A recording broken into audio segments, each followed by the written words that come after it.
What's up guys, Houndish here, and today we've got a breakdown for the weekly reset this Tuesday, January 2nd, 2024. And so firstly, Happy New Year to you all, my friends. I wish you all the best for 2024, but as we get into Destiny, this will be week 6 of Season of the Wish, and with that we should see a new exotic refit catalyst upgrade for Wishkeeper. But additionally, the Dawning has finally come to an end. We do have the return of Iron Banner though, and then we have the refresh on the new season content, quest steps, unlocks, and challenges. But on top of that, we'll cover the raid refreshes, exotic mission rotator, and all of the featured activities, bonuses, and key unlocks for the week. And so hopefully this will do a pretty good job of breaking down everything that's happening in the game this week. As always, I hope you find this one useful, but without further delay, let's get into it. And so first up, the Dawning will finally come to a close with this week's reset. So if you're watching this video the day before reset, obviously if you want to get anything done, now is the time, as the event won't return for another year.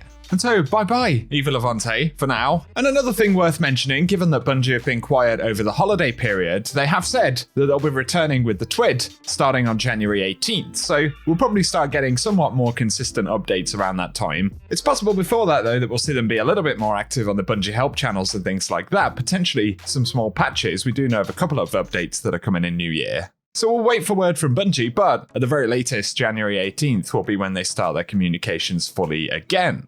Otherwise though, we do get a refresh on all of the seasonal content, the activities, and we should also see a new exotic catalyst refit for the Star-Crossed mission and the Wishkeeper bow. So as far as we know, if the order is to be believed, multi-threaded snare refit will be the bonus we can unlock this week, where snare weaver traps can suspend more targets. And so this could be one of the other top bonuses for the weapon. We'll have to try it out on Tuesday, but as always, I'll keep you posted with a guide on how to get that once we know.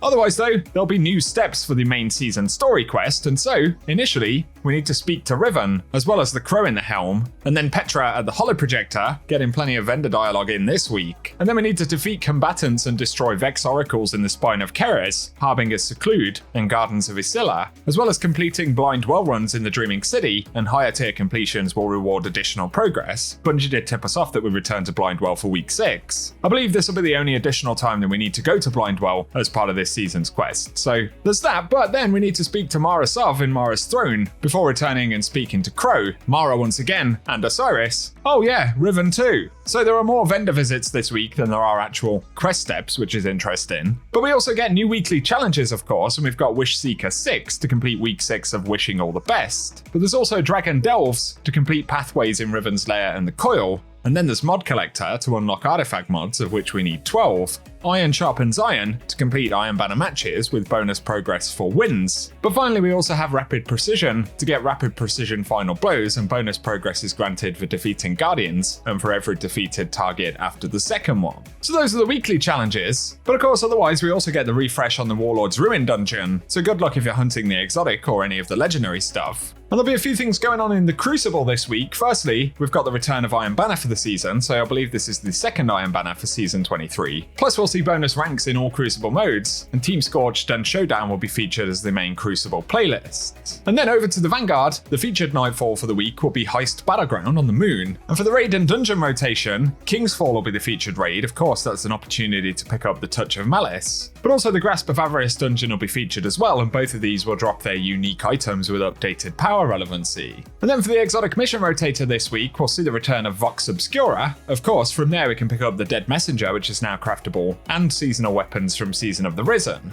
And otherwise for the Eververse store, it'll be the first non-Dawning week for a little while, so I'll keep you posted with that inventory on Tuesday. But in the Days of Eternity, on top of the core loot drops, we'll also get Scatterhorn armor and Wild Hunt armor sets as additional drops, plus a bunch of weapons from Season of the Hunt and Season of the Worthy.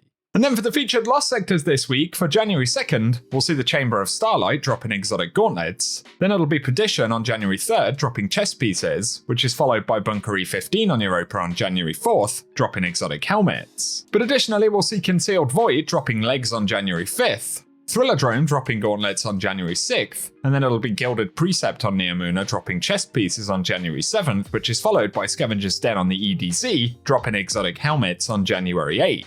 But our very final mention is for the Ascendant Challenge this week in the Dreaming City, and if you're looking to complete those still, it'll be the Shattered Ruins found via the Spine of Keres. So I'll show some gameplay at the end of the video showing off how to get to that one. And otherwise guys, that's what we have to break down for this week's reset in Destiny 2. So as always, I hope this has been a useful video, and if it has, a rating below very much helps us out on the channel. Also be sure to get subscribed though, and I'll keep you posted with more Destiny content. Otherwise though, for now, I very much appreciate you all tuning in today, and whatever you get up to, I will catch you all very soon.